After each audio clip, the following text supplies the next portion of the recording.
Hello and welcome to the Lessons from Lab and Life podcast. I'm your host, Lydia Morrison, and I hope that today's episode offers you some new perspective.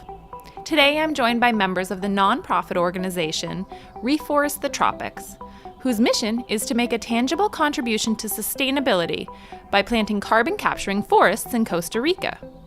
Dr. Hectare Barris founded Reforest The Tropics more than 20 years ago, and today the organization manages more than 500 acres of research forests on 13 farms in Costa Rica. And they do this for over 100 U.S. carbon emitters. Also joining us today are Chairman of the Board, Mr. Harry Hintlian, and Executive Director, Greg Powell. Dr. Barris, where did that idea to found Reforest The Tropics come from? Well, it starts when I was 12 years old, and my father knew that I liked languages and liked plants.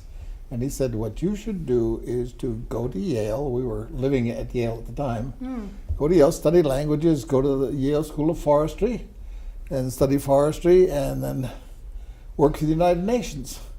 And so I did those first two things. I studied Spanish and Portuguese, majored in that, and then the 2 more years at the Yale School of Forestry. And then I went to Switzerland to study European forestry. I asked FAO, the Food and Agriculture Organization of the United Nations, at the end if there was a job for me in the field. And they said, no, but we have a desk job for you. And I said, no, I want a field job. I got to learn something. So I worked for 5 years with the U.S. Forest Service in Puerto Rico. And at the end of that time, I was given a job in Cartier, which is a research organization in Costa Rica. And that's where we began our basic research in testing trees that could grow wood on farms. At that time, the forests of the tropics were being cut down. They still are being cut down. And the question is, some of the countries are going to run out of woods. And so if you can grow wood on a farm, that's so much the better. It's another farm product. Later, quite a bit later, after we had found some really interesting trees, I got a call from the planning office of EPA asking me to submit a project to the first stage of projects offsetting carbon dioxide emissions. Can I show them how we do it with tree plantations on farms? And that was approved by the Costa Rican government, by the US government, and eventually by the UN. And that's what we've been doing now for a lot of years, 20 years. Well, thank goodness for your father's insight into your talents. I know. Thank you, Don. And how do you identify which trees you're going to plant? Do you look into which ones are best at carbon capture? So I think that one of the great advantages that Reforest The Tropics has is the history and the decades of research that were conducted by Dr. Barris. A lot of what we've learned over the years is come from those early trials, and lessons from even some of our mistakes and failures. But having that long history of research, we've also learned some very important lessons of what does work. So some of those early trials resulted in some very promising trees. Trees are not really planted elsewhere around the world, and we've utilized those to create a model that's quite unique in the world, that is capturing more carbon than most other contemporary models, but is also able to be economically sustainable by providing an income for the farmers. And that's key to the long-term success of any project. And how do you identify which local farmers you're going to work with in Costa Rica? How do you find them? We typically find our farmers through word of mouth. So we're at a scale right now where we don't have to actively search for new farmers. Oh, that's great. It's conditions where we're somewhat successful with the farmers we're working with, and they're talking with their friends who might have some land available to plant on their own and show some interest. So it's a long road to get there from those early conversations to actually planting, because our project and our model is so reliant on the farms following our prescription, for lack of a better word. So we invest quite a bit of time having conversations, explaining why our model is different, preparing them for a little bit more of an intensive management than typical forestry projects. We spend a lot of time setting expectations and then just building an interpersonal relationship, which is also very key for success in any sort of development project. So Dr. Barris, could you tell me how long it takes for a sponsored forest to become fully productive? It depends on the species of trees we plant, but we plant mixtures, and if we measure our forests, which we do every year, we have dozens of graphs showing us how the sequestration occurs. And we found that our forests can start sequestering significant amounts of carbon dioxide from the age 3 to 5. How much carbon does a fully productive hectare of forest capture? Well, we conservatively say 20 tons a year. 20 tons is a lot of tons. That sounds like a lot of a lot of carbon emissions. Yeah. Is it difficult to protect the forests from those who might be interested in cutting them down? In terms of protecting the forests, our biggest concerns are not people coming and cutting trees down. It's more other natural elements. So especially in the early years of establishing a forest, there's a lot of competing ground vegetation that can either wipe out a young plantation or certainly stunt its growth. Okay. On top of that, we have leaf cutting ants are a major problem with a young plantation. It can wipe out huge areas of a new forest basically overnight. So that's another area that we have to keep a careful eye on. Now, as the trees mature, we are planting some valuable hardwoods. I have heard of instances on other projects and other farms where some of those valuable trees have been robbed. We have never faced that ourselves. Every once in a while, we'll have maybe 1 or 2 trees cut down during our thinning process, which is necessary to maintain our strong growth curves. Maybe 1 or 2 trees that weren't marked by us will be cut down, but that's typically more human error than anything sinister. Dr. Barris, how many emitters from the U.S. are involved in your project supporting forests? Well, at my last count, we had over 200 people who had donated from $1 all the way up to thousands and thousands of dollars to enable us to do our research and to plant the forests in Costa Rica. We planted how many forests, Greg, now? Just about 80 with this year's plantings. Yeah, 80 forests. Each one is a separate project. Each one is measured separately. Each one has a sign on it so that when you see pictures, the sign is the same, but the trees get taller and taller and taller. So, you know, we also have the longitude and latitude of all of our forests, so you can see them on Google Earth.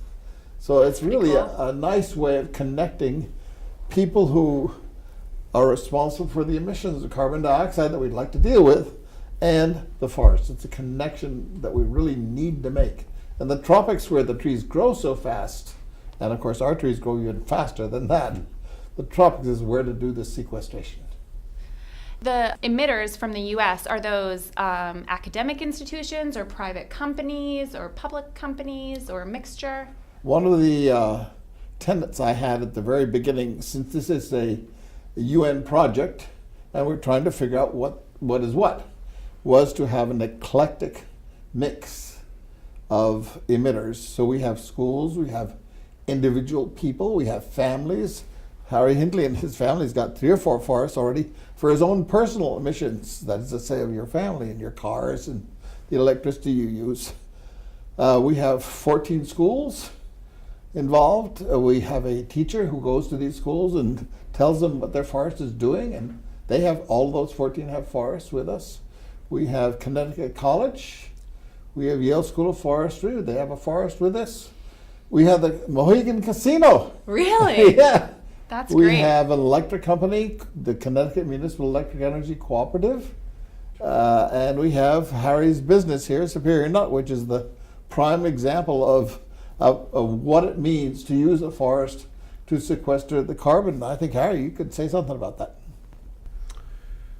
Well, I could, but there's another company that we do forestry for, and that's Triumvirate, and they're one of your sources. We know Triumvirate Environmental. So they have planted 5 tropical forests with us to offset their emissions. Oh, that's amazing. And they do such amazing work, too, because they're already working to turn recyclables into or clean recyclables for further purposes. What a nice connection. Yeah. John McQuillan had the vision to see our project many years ago and subscribe to it. And his forests are doing terrific. So that's one example. In my own company, Superior Nut Company in Cambridge, Mass., we're a food processor.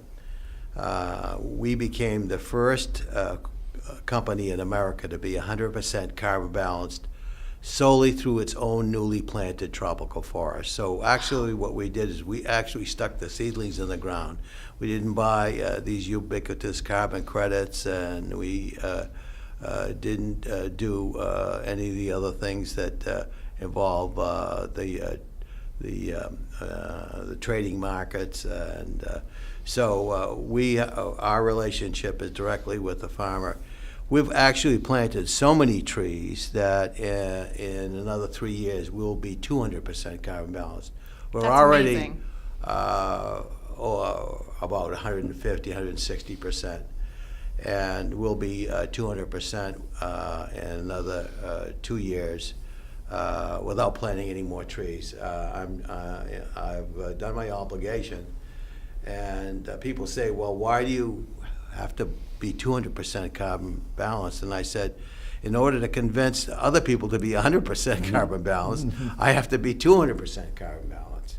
So it's... But there's another reason for that. The fact that it's not enough just to cut back our emissions to zero. There's too much CO2 There's in the time atmosphere. to reverse. Mm-hmm. Right. We have to take that out. And the only way we can do that economically right now is by planting trees, and we have the best model, we think. Oh, what a great way to make being carbon neutral a more tangible process and connecting it with the environment at the same time. So rather than buying carbon offset credits, Reforest the Tropics is reconnecting people with nature. Now, when you think about it, it's very important for farmers too. We do not cut forests down to replant forests. We take open pastures that were cut down 50 years ago, if you will, and we ask the farmer, since this is a business venture for him, if he would please move his cattle, and we plant up their pastures to trees. And the farmer benefits because our trees are valuable woods. And in our model, we plant the trees, we measure the carbon being sequestered, but of the amount of carbon or wood being grown there, which is essentially the same thing as the carbon, we take a certain amount of those trees and thin them every 5 years after a certain point. And the farmer gets to sell those logs for his income. That's why he's doing it. And our goal is to make the forest permanent. We say 100 years, but... And so the income that the farmer would earn by growing a forest on these lands rather than, say, raising cattle on them, are those amounts comparable? That is our one of our primary research goals, is to develop a forest that can outcompete cattle on the same land. And the data that we are receiving and have been receiving for the last 20 years suggests that we can safely outperform the economic value of that land by planting trees. That has some major implications for the world. If we can convince tropical landowners to do something that's beneficial for all of us without making sacrifices to their own livelihoods, we have a much better chance at solving this climate crisis. The important part of this whole piece of redeeming ourselves for the damage that we've done to the environment involves corporations, and corporations have to take a leadership position in solving the climate change crisis. There's a couple of really important reasons for that. Corporations have decision-making ability that no other entity or area of society has. a corporate CEO can make a decision to implement tropical forestry into their carbon balancing. It can make that decision instantly. Corporations also have the financial wherewithal to support a project like this. So it's really important for them to provide that kind of leadership. Also, they're the largest emitters of carbon dioxide collectively. It's a perfect situation for involvement for companies. And not only that, it's showing leadership to the rest of the world. For the employees of the companies that are doing this work, their children will see what their parents are doing, what the employees are doing, setting a good example. Psychologists will tell us that we can tell our kids anything. We can try and say, do this, do that. But our kids are going to end up listening to their peers, and most of all, following the example of their parents. I have one more story, and that is about a farmer. This farmer's name is Carlos Manuel Rojas. He was Minister of Agriculture of Costa Rica, and when I knew the family, and when I began to plant trees down there as a young forester, he said, I'm interested in doing this. My father cleared forest, 5,000 hectares, I believe was the number he told me, to make cattle. And I believe that I should pay society back a bit by reforesting some of these acres of pastures that we have. And so I began to plant for U.S. Emitters forests on his farm. And one day he came to me and he said, I think our family should plant a forest too. And so he had his entire family, the babies and the brothers and sisters and cousins and uncles out in the field planting the tree one of the weekends. And he has a nice forest now. So if our listeners are interested in becoming more involved with this or learning more about Reforest the Tropics, how can they do that? A good place to start is visiting the Reforest the Tropics website. We have a wealth of information available, but we're also happy to speak with any interested party. So on that website, there's the contact information for myself and Dr. Barris, and if somebody wants to shoot us an email or give us a call, we're happy to. That's what we do. We love to talk about some of the accomplishments that we're seeing in the field, and I think it's safe to say that we all really enjoy our work. So we're very eager to share what we've learned. Well, I think we can all appreciate your work, and I'm sure our children will as well. So thank you. I hope you enjoyed today's episode, and that you're inspired to think more critically about your own carbon footprint. Be sure to tune in to the next episode and be quite frankly astonished by what Professor Ron Weiss of MIT shares about the current state of synthetic biology and the amazing wonders that it has and will enable sooner than you think. The future, it seems, is at our doorstep.